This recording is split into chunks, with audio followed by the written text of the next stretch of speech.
नमस्कार दोस्तों, मैं युवराज स्वागत करता हूं आपका इस ऑनलाइन यूट्यूब चैनल पर। हम बात कर रहे थे राजस्थान के कला और संस्कृति की, और राजस्थान की कला व संस्कृति में हमने जो टॉपिक शुरू किया था वो शुरू किया था राजस्थान की भाषा एवं साहित्य का। और हमने पिछली क्लास में देखा भी था राजस्थान की भाषाओं के बारे में और कुछ उनके साहित्य के बारे में। जिस तरह हमने देखा राजस्थान की भाषाएँ पूरे 9 प्रकार की जो कि राजस्थान क्षेत्र में बोली जाती थी।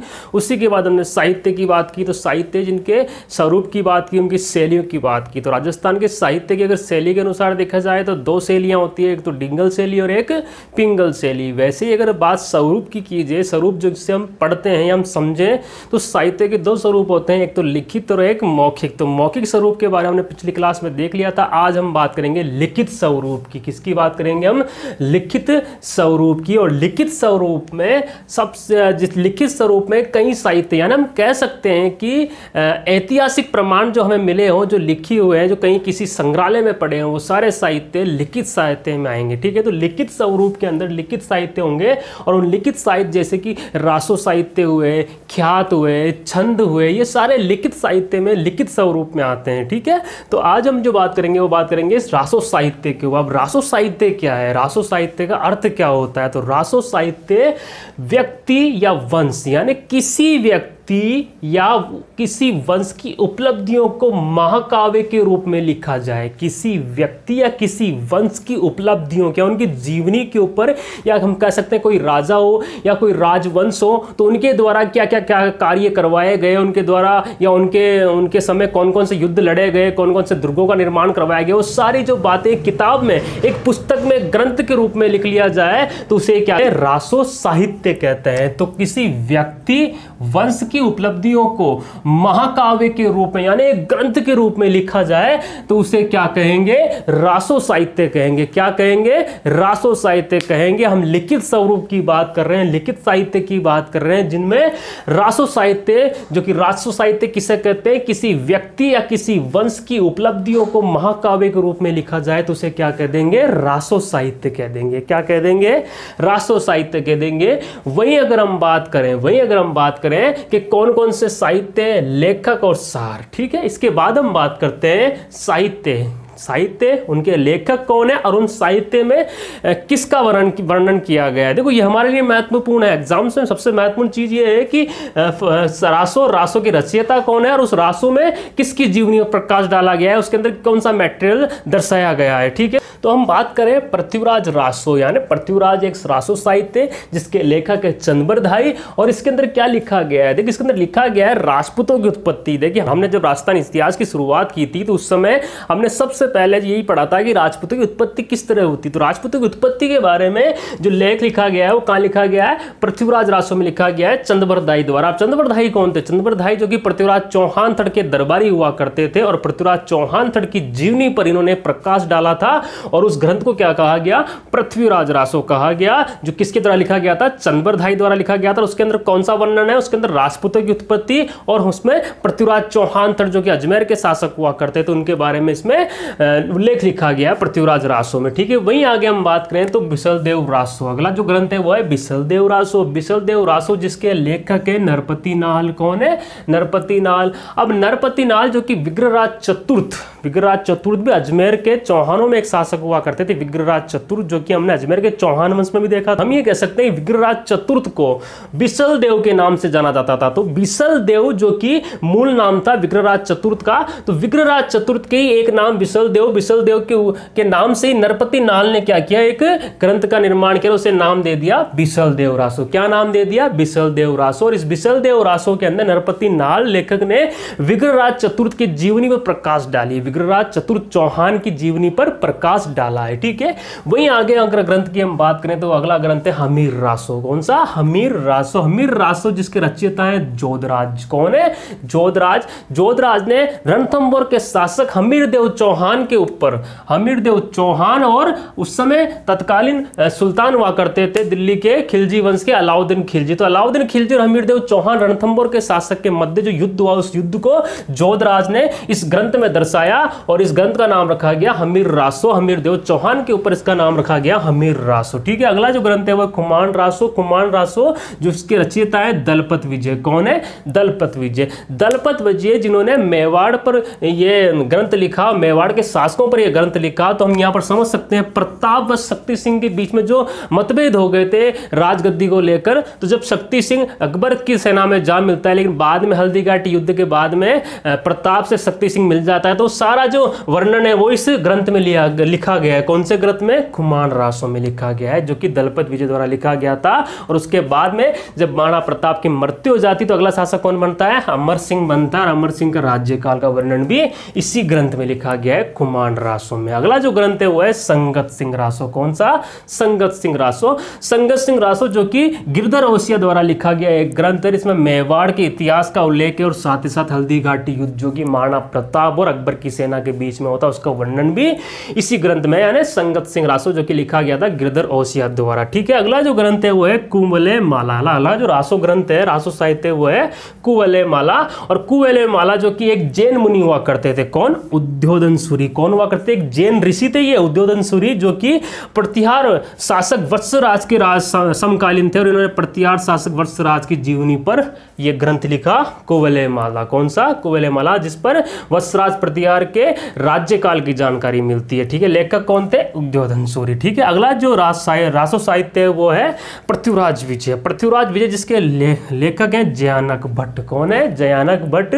और इस जयानक भट्ट ने पृथ्वीराज विजय में अजमेर के चौहान शासकों पर प्रकाश डाला कि अजमेर में क्रमबाई चौहान शासक कौन हुए, सबसे पहले अजमेर में चौहान वंश की नींव किसने रखी, तो सारी जानकारी हमें पृथ्वीराज विजय से प्राप्त होती है। इसके लेखक है जयानक भट्ट। ठीक है, अगला जो रासो साहित्य वो है हमीर महाकाव्य। कौन सा है? हमीर महाकाव्य, जिसके लेखक है नयन चंद्र सुनी। नयन चंद्र सूरी इसके लेखक हैं। और रणथंभौर के चौहानों पर जो प्रकाश डालते हैं वो कौन सा ग्रंथ डालता है? हमीर महाकाव्य, जो लिखा गया था नयन चंद्र सूरी। यानी हम ये भी कह सकते हैं कि नयन चंद्र सूरी ने रणथंभौर के चौहान शासकों के बारे में, उनके राज्यकाल के बारे में अपने ग्रंथ हमीर महाकाव्य में जानकारी दी। तो दोस्तों इस तरह हमने देखा रासो साहित्य जो कि लिखित साहित्य यानी लिखित स्वरूप में हम पढ़ते हैं। ठीक है, देखो हमारे लिए जो सबसे महत्वपूर्ण क्वेश्चन होते हैं वो रहते हैं कि हमीर रासो के रचयिता कौन है, तो जोधराज के रचयिता है। हमीर रासो के अंदर किस राजा का वर्णन दिया गया है, तो वो हमीर देव चौहान और अलाउद्दीन खिलजी के मध्य युद्ध का वर्णन दिया गया। तो ये हमारे लिए महत्वपूर्ण क्वेश्चन हो जाते हैं एग्जाम को लेकर। तो आगे अगर हम बात करें तो वो है ख्यात। हम इससे पहले हमने बात की थी रासो साहित्य की, अब हम बात करेंगे ख्यात साहित्य की। तो ख्यात क्या होता है? जैसे रासो का तो हमने देखा कि किसी व्यक्ति या किसी वंश की उपलब्धियों के बारे में महाकाव्य यानी बुक ग्रंथ लिखा जाए तो उसे कहते हैं रासो साहित्य। लेकिन यहाँ पर ख्यात क्या है? तो ख्यात का अर्थ होता है राजस्थान में इतिहास, है ना। राजस्थान में इतिहास को ख्यात कहते हैं। जिस तरह हम इतिहास हिस्ट्री को जानते हैं उसी तरह राजस्थान में इतिहास को ख्यात कहते हैं। अब इतिहास की परिभाषा क्या होती है? इतिहास की परिभाषा होती है कि पूर्व में घटित घटनाओं के संकलित ज्ञान को इतिहास कहा जाता है। पूर्व में घटित घटनाओं के संकलित ज्ञान को इतिहास कहा जाता है। तो उसी तरीके से राजस्थान में इतिहास को हम ये कह सकते हैं, राजस्थानी भाषा में इतिहास को ख्यात कहते हैं। क्या कहते हैं? ख्यात कहते हैं। तो ख्यात का अर्थ समझ में आ गया आप लोगों को? ख्यात का अर्थ होता है इतिहास, यानी राजस्थान में इतिहास को ख्यात कहते हैं। ठीक है, वहीं अगर हम पहली ख्यात की बात करें तो पहली ख्यात हो जाती है नैणसीरी ख्यात। कौन सी ख्यात? नैणसीरी ख्यात। और नैणसीरी ख्यात जो कि एक डिंगल शैली की कृति। देखो हमने पहले साहित्य में शैलियों के बारे में जिक्र किया था। शैली यानी तो डिंगल शैली एक पिंगल शैली। डिंगल शैली बोले तो मारवाड़ी। तो हमें ये यहाँ पर हम समझ जाएंगे कि डिंगल यानी ये नैणसीरी ख्यात कौन सी भाषा में है? मारवाड़ी भाषा में। कौन सी भाषा में? ये मारवाड़ी भाषा में। तो नैणसीरी ख्यात जो कि डिंगल शैली की एक कृति है और उसके लेखक है मुहणोत नैणसी। कौन है इसके लेखक? मुहणोत नैणसी। तो नैणसीरी ख्यात जिसके लेखक कौन है? मुहणोत नैणसी। अपने ही नाम पर उन्होंने नैणसीरी ख्यात यानी जो पुस्तक इन्होंने निर्माण किया था इतिहास से रिलेटेड, उसे इन्होंने क्या कह दिया? नैणसीरी ख्यात कह दी, जो कि मारवाड़ी भाषा या हम कह सकते हैं डिंगल शैली में लिखी गई है। ठीक है, अब ये मुहणोत नैणसी कौन है भाई? मुहणोत नैणसी जोधपुर के शासक हुआ करते थे जसवंत सिंह। कौन हुआ करते? जसवंत सिंह, जो कि औरंगजेब के समकालीन हुआ करते थे। जसवंत सिंह के दरबारी दीवान हुआ करते, दरबारी कह दो या इनके दीवान हुआ करते थे। कौन? मुहणोत नैणसी। तो मुहणोत नैणसी ने क्या किया? जोधपुर के इतिहास के ऊपर इन्होंने एक पुस्तक लिख दी जिसे कहा गया नैणसीरी ख्यात। इस नैणसीरी ख्यात में संग्रह क्या है, मतलब किस किस चीज़ों को इसमें वर्णन किया गया है। हम कह सकते हैं मोहनोत नैनसी ने अपनी इस पुस्तक में किस किस बातों का ध्यान रखा है, वर्णन किया है। तो राजस्थान की विभिन्न रियासतों की जानकारी, राजस्थान में जोधपुर रियासत के अलावा और भी जो रियासतें थी आसपास की, उन सारी रियासतों के बारे में जानकारी कहाँ से मिलती है, नैणसीरी ख्यात, यानी कि फला रियासत का शासक कौन था वगैरह वगैरह। तो आसपास की रियासतों की जानकारियां भी इस नैणसीरी ख्यात में उल्लेख किया किसने, मोहनोत नैनसी। ठीक है, तो मोहनोत नैनसी के द्वारा एक ग्रंथ और लिखा गया। ये तो नैणसीरी ख्यात तो थी, इसके अलावा एक ग्रंथ और लिखा गया, उस ग्रंथ का नाम था मारवाड़रा प्रगणारी विगत। मारवाड़रा प्रगणारी विगत। अब मारवाड़रा प्रगणारी विगत, जिसमें मारवाड़ के परगणों का इतिहास लिखा गया, मारवाड़ के परगणों का इतिहास लिखा गया।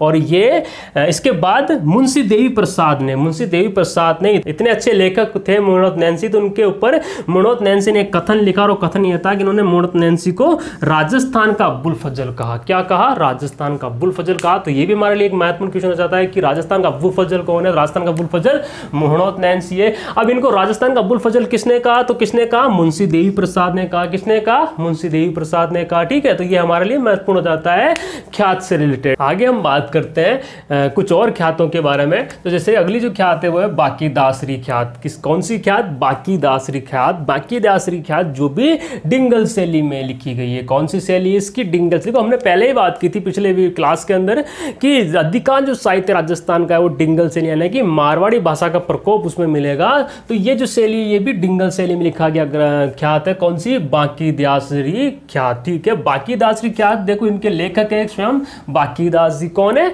बाकीदास जी। बाकीदास जी कौन है, बाकीदास जी जोधपुर के शासक मानसिंह राठौड़, जोधपुर के शासक मानसिंह राठौड़ के दरबारी और उनके काव्य गुरु भी हुआ करते थे। कौन, बाकीदास जी। तो बाकीदास जी कौन थे, जोधपुर के शासक मानसिंह राठौड़। मानसिंह राठौड़ याद आया आपको, मानसिंह राठौड़ जो कि गिंगोली का युद्ध हुआ था मेवाड़ की राजकुमारी कृष्ण कुमारी को लेकर, और इन्होंने जगत सिंह आमेर के शासक से युद्ध किया था। ठीक है, तो ये वही मानसिंह राठौड़ थे। तो मानसिंह राठौड़ जिनके दरबारी कवि हुआ करते थे, बाकीदास जी जिन्होंने क्या किया कि एक ग्रंथ लिखा, उस ग्रंथ का नाम रखा बाकीदासरी ख्यात, जिसके अंदर संग्रह है। मतलब इस ग्रंथ में बाकीदास जी ने क्या लिखा, संग्रह किया राजस्थान की विभिन्न रियासतों की ऐतिहासिक घटनाओं को। राजस्थान की जो विभिन्न रियासतें हैं, जोधपुर के आसपास की रियासतें, देखो मानसिंह जो कि शासक कहाँ के हैं, जोधपुर के, लेकिन इसके अलावा भी आसपास की रियासतें हैं, उन रियासतों का एक संग्रह, ऐतिहासिक घटनाओं का, ऐतिहासिक यानी हिस्ट्रिकल मूवमेंट जो है उनकी घटनाओं का जो ज्ञान दिया बाकीदास ने किया अपनी इस बाकीदास जी ख्यात में। ठीक है, वही अगली ख्यात की अगर हम बात करें तो वह है दयालदासरी ख्यात। कौन, दयालदासरी ख्यात। कौन सी ख्यात,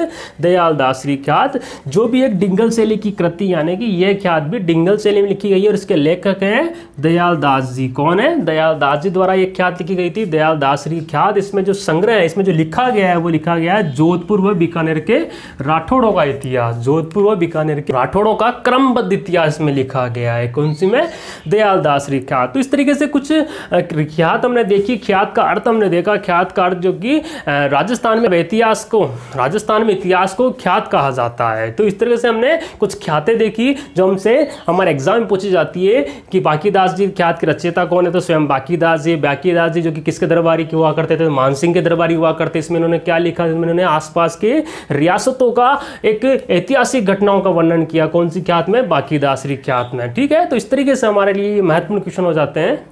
तो आगे जो हम कुछ और अन्य ग्रंथों के बारे में जान लेते हैं। हमने जैसे रासो साहित्य के बारे में जाना, हमने उसके बाद ख्यात के बारे में देखा, तो हम थोड़ा सा और अलग जो ग्रंथ हैं उनके बारे में देख लेते हैं। जैसे कि अचलदास खींचीरी वचनी, ये भी एक ग्रंथ लिखा गया है शिवदास गार्डन द्वारा। एक दूसरा ग्रंथ जिसकी हमने बात की, अचलदास खींचीरी वचनी, और ये जो ग्रंथ था ये लिखा गया शिवदास गार्डन द्वारा। अब शिवदास गार्डन जो कि किन के ऊपर ये ग्रंथ लिखते हैं, हम कह सकते हैं कि अचलदास खींचीरी वचनी के अंदर किस शासक का वर्णन है, तो वो है गागरोन के शासक अचलदास खींची। गागरोन के शासक अचलदास खींची के दरबारी हुआ करते थे शिवदासन गार्डर, और अचलदास खींची के जीवन पर उन्होंने एक ग्रंथ लिखा और उस ग्रंथ को कहा गया अचलदास खींचीरी वचनी। तो अचलदास खींचीरी वचनी ग्रंथ की रचना किसने की, शिवदास गार्डन ने की। इसके अंदर क्या लिखा हुआ है, गागरोन के शासक हुआ करते थे अचलदास खींची, तो उनके जीवन, उनके राज्यकाल के बारे में कुछ वर्णन दिया गया है इस ग्रंथ में। अगला जो ग्रंथ हम देखेंगे वो देखेंगे राव जयसिरो छंत राव राव जयश्री रोशन, जिसके रचयिता हैं बिट्टू सूजाचारण। कौन है?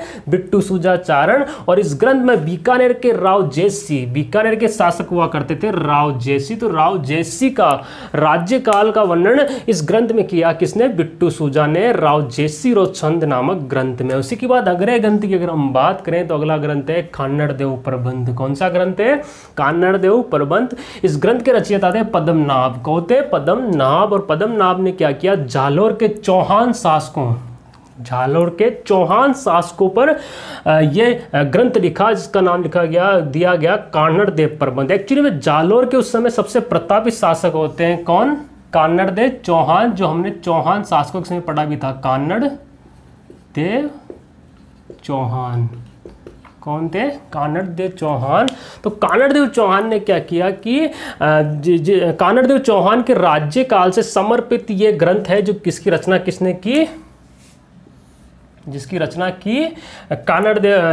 की पद्मनाभ ने। पद्मनाभ द्वारा रचित कान्नड़देव प्रबंध ग्रंथ, जिसमें जालोर के चौहान शासकों पर प्रकाश डाला गया, और स्पेशली कान्नड़देव चौहान के राज्यकाल पर इन्होंने वर्णन दिया है इस ग्रंथ में। अगले जो ग्रंथ है उसकी बात करते हैं, बेली कृष्ण रुक्मणी। ये जो ग्रंथ है इसके रचयिता है पृथ्वीराज राठौड़। कौन है?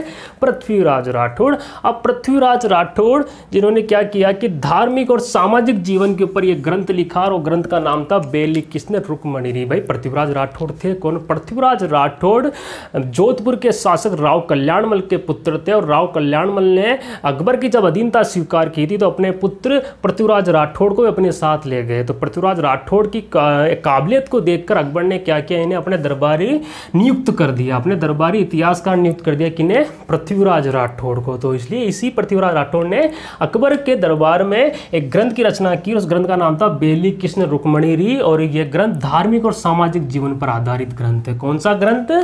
बेली कृष्ण रुक्मणी। ठीक। अगला जो ग्रंथ है वो है पातल व पीतल। अगला जो ग्रंथ है वो है पातल व पीतल।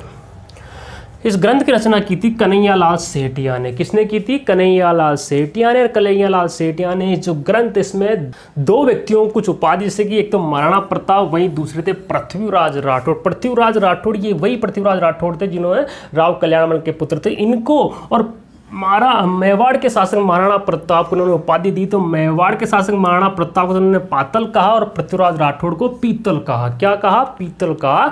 तो कन्हैयालाल सेठिया द्वारा एक कृति लिखी गई, हम कह सकते हैं ग्रंथ रचा गया, जिसको लिखा गया पातल व पीतल के नाम से जाना गया। और उस पातल पीतल में पातल जो उपमा दी गई वो तो दी गई प्रताप को, और वहीं दूसरी पीतल जो उपमा दी गई वो बताई गई पृथ्वीराज राठौड़ को। तो ये क्यों दिया गया? कन्हैयालाल सेठिया ने पातल तो क्यों कहा प्रताप को, और पीतल क्यों कहा पृथ्वीराज राठौड़ को? तो एक्चुअली महाराणा प्रताप जी ने सारे कष्ट दुख सहन करते रहे, लेकिन ये फिर भी अकबर की अधीनता स्वीकार नहीं की। तो इन्होंने क्या है कि पातल के सामान तो बताया कि ने महाराणा प्रताप को, वहीं पृथ्वीराज राठौड़ जो कि एक राजपूत युवराज हुआ करते थे, उसके बाद इन्होंने मुगल दरबार में एक अपनी छवि बनाई, इसलिए पृथ्वीराज राठौड़ ने पीतल कहा। क्या कहा? पीतल, जो कि उसमें बहुमूल्य वस्तु हुआ करती थी, तो उसका हम कह सकते हैं उपमा दे दी पीतल की। तो पातल तो कहा प्रताप को और पीतल कहा पृथ्वीराज राठौड़। कन्हैयालाल सेठिया ने अपने ग्रंथ पातल व पीतल में। ठीक है। वहीं अगले जो ग्रंथ है उसकी हम बात करते हैं वंश भास्कर, जिसके रचयिता हैं सूर्यमल मिश्रण। कौन है? सूर्यमल मिश्रण। सूर्यमल मिश्रण ने अपने ग्रंथ वंश भास्कर में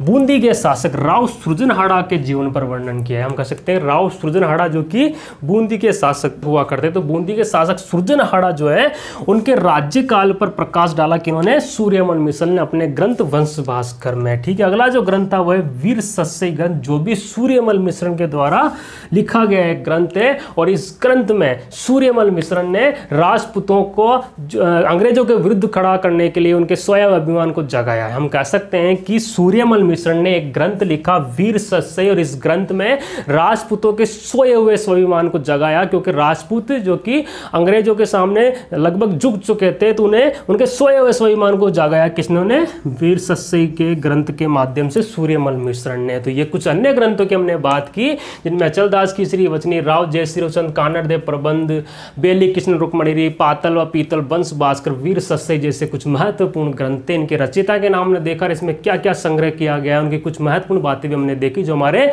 एग्जाम में महत्वपूर्ण भूमिका निभाती है। हमने डिंगल शैली के ग्रंथ देखे हैं, पिंगल शैली के ग्रंथ देखे। अब हम बात करते हैं संस्कृत भाषा के ग्रंथ। तो राजस्थान का जो इतिहास है, इस इतिहास को संस्कृत भाषा में लिखा गया और उसे कहा गया संस्कृत भाषा के ग्रंथ। तो संस्कृत भाषा के राजस्थानी ग्रंथों की हम बात कर लेते हैं। तो जो पहला जो ग्रंथ है वो है पृथ्वीराज विजय। पृथ्वीराज विजय जो इसके लेखक है जयानक भट्ट। जयानक भट्ट द्वारा पृथ्वीराज विजय नामक एक ग्रंथ लिखा गया।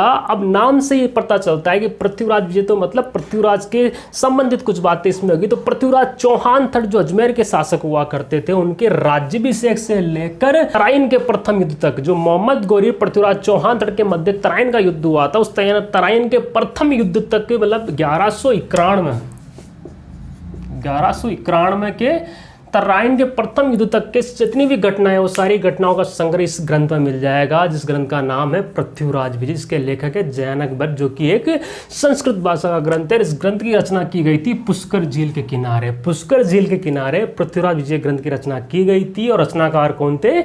जयानक भट्ट, जिनके द्वारा यह ग्रंथ की रचना की गई थी। अगला जो ग्रंथ है वो है अमरसार ग्रंथ। कौन सा ग्रंथ है?